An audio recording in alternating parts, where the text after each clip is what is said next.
Goods na po yung talong, ano. Yan. Ngayon doon po naman tayo sa pipino kung anong nang ganap. Pinabahaan din po natin.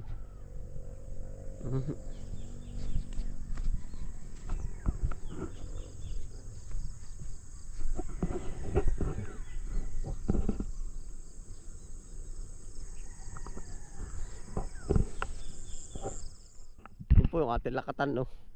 Nag-i-improve na yung tatlo. Latundan, lakatan. Nag-i-improve na. Ari po mabiberding ari. Meron pang konti yung harbisin. May mga harbisin pa po yan. Pagkatapos po niyan, iaano na rin yan.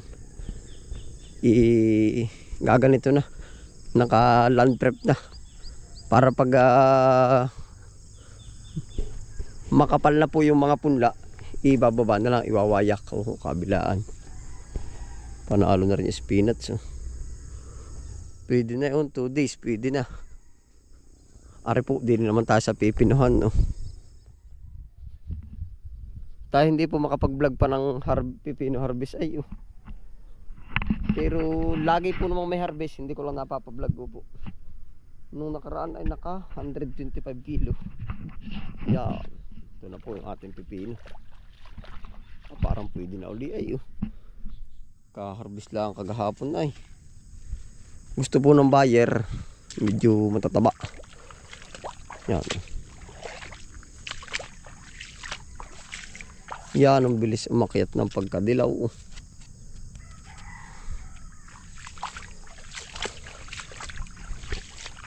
Pwede na uli ito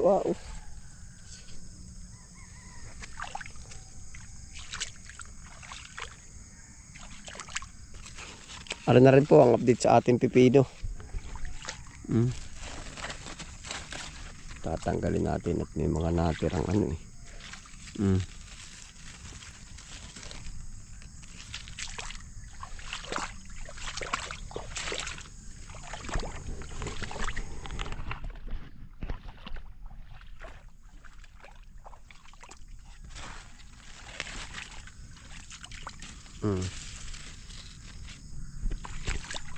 Yan na po yung mahilig sa pipino. Yan, baba po natin ang camera. Yan. Ka-harvest lang po na yan kagahapon. Pero may malalaki na uli.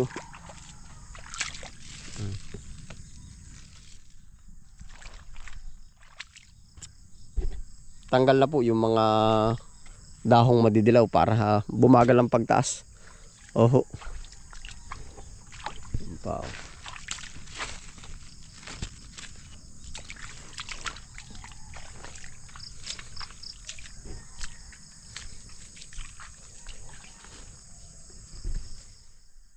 Ganyan na po katataas yung ating pipino ngayon.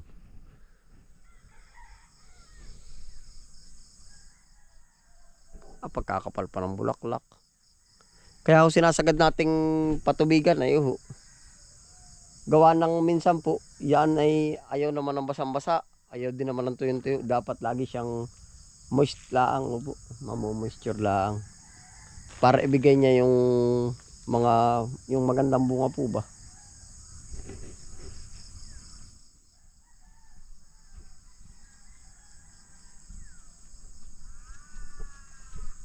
Pagkadami mo na rin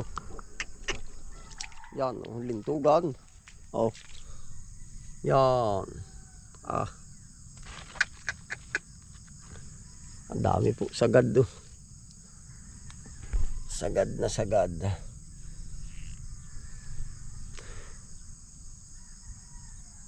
Sa buong gabi po naman laki ng hindi tinatabay. Yan Mapagkadaming kabubunga nga naman Thank you Lord sa biyaya Yan ay sunod-sunod Ito po Yan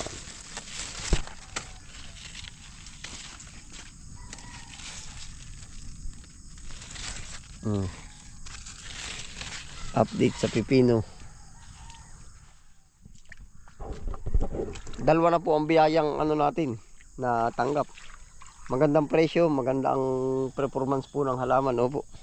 Biyaya na po yan para sa atin. Yan. May maliliit, may malalaki. Nariyan na po. Parang saging na piling-piling ngayon. Oh. Panalo, lalaki Pagkadaan pa, bubunga pa lang ito.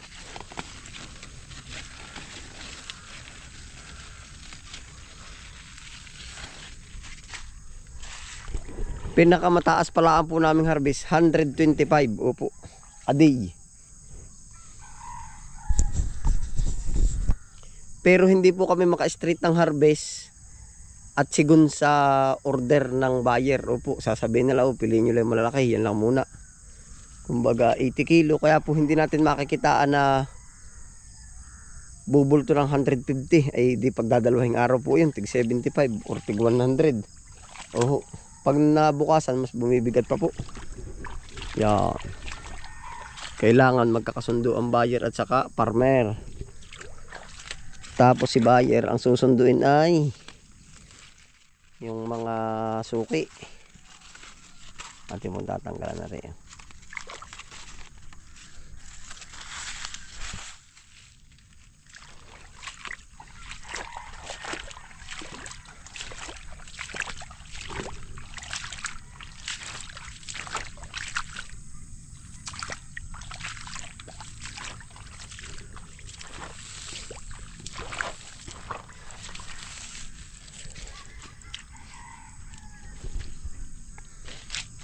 Galain pa po natin ang kabilang side. Dilaw din eh. Ito po masama ay pagka yung naapektaduhan ba ang dahon. Pati nadilaw, ito po reject. Papunta na siya sa reject. Pero wala pa naman pong tama. Gagawin natin pang almusal.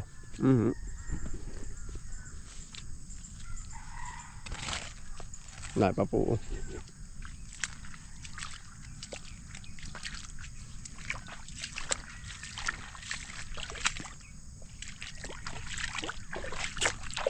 Sa bulaklak po naman napakarami pa.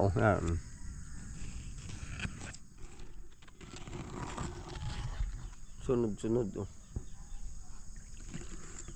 Hanggang dulo.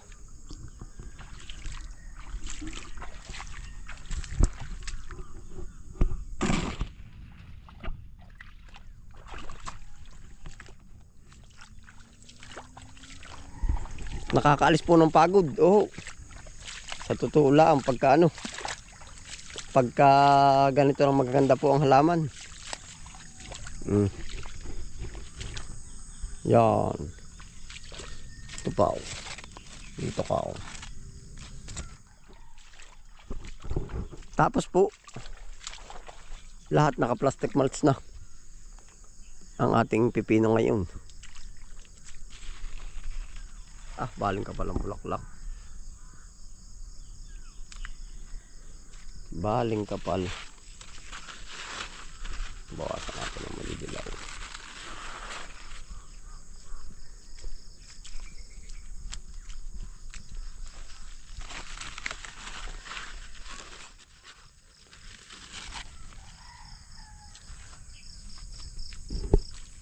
Nagsampit.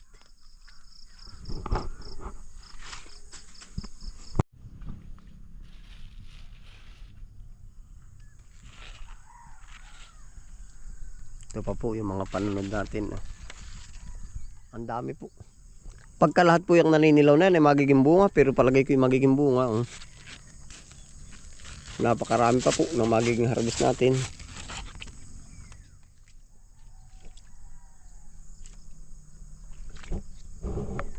Kung hindi po ako nagkakamali, ang harvest na natin ay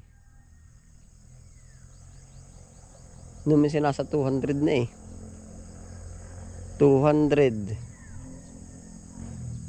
Tapos ay 125, 325. Basta check po natin, baka kulang-kulang ng 400 kilo. Opo. Sana lang maabot natin yung 400 kilo. Siguro naman malapit-lapit siya sa isang tinulada po. Opo, hindi lalayo, hindi lalagpas, hindi kukulang, basta po halos malapit-lapit siya sa 1 tonelada. Gawa po ng ang harvest natin ngayon, lahat nasa baba pa. Yan, nasa baba pa. Oh. Pero haba po naman tumataas yan, humuunti na rin yung harvest. Oh. Yan. Basta ngayon po, ang estimate ko ay kulang-kulang 400 kilos na. Oh. Ay di bukas yung magiging harvest siguro. Kung mahigit 100 ay di malapit na ho, mag 500 na yun. Yan. Ay parang paano, ilan nga bang harvest na ito? Parang 4 po, 5. Huwag kung maka 15 harvest tayo o 12. Kaya po aabot.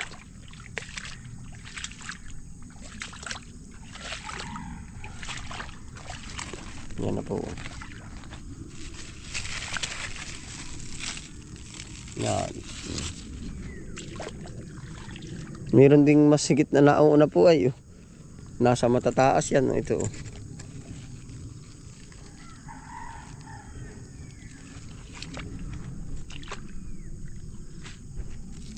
Pagkakapal ng bulaklak.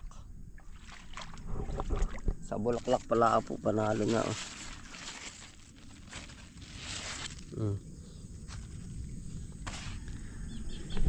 Ginagamitan po natin siya ng boom flower at saka ina-alternate natin sa Mano Green. Opo, boom flower.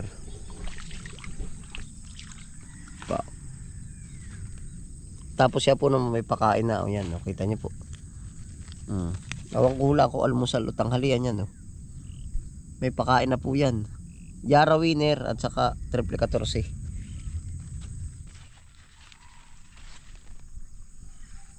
May pakain na. Dito po tayo din sa kabila. Tubig naman yan, diretso. Tabi po, nakakatakot na rin. Kabuting kulay, ano? Posibleng maging lason to. Kulay dilaw. Narnilaan sa gilid. Color yellow.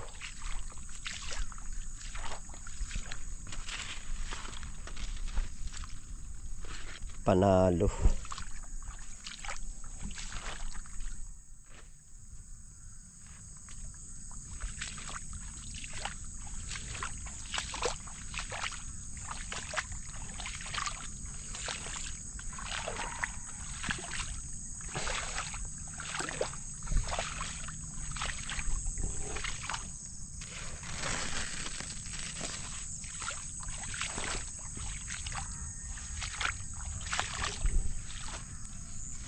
Lalaki na, oh.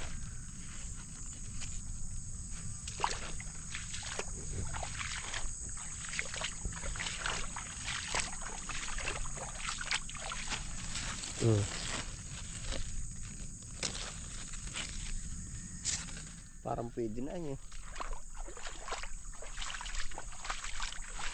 Yan po yung basa ng ilalim, gawa ng nabasa na yung pila-pila na.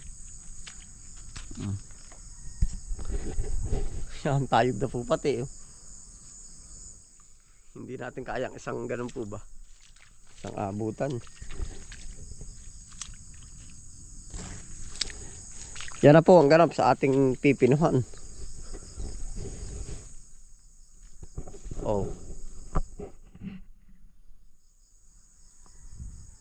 Ilang ano nga ba yan?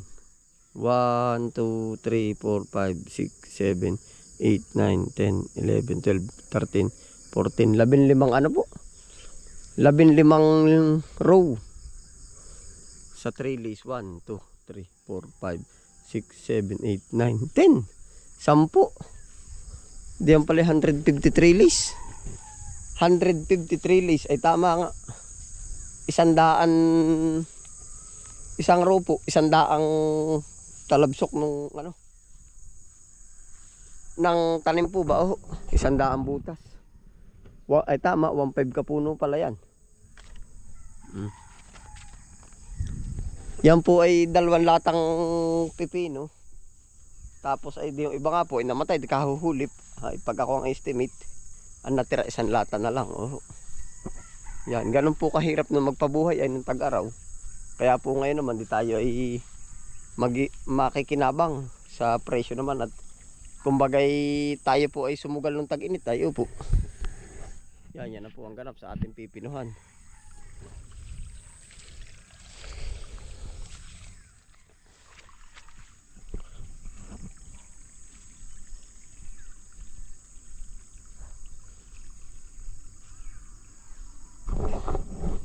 Ayun po, salamat po sa inyong pagsama. Ingat po ang lahat. Happy lang po. Bye.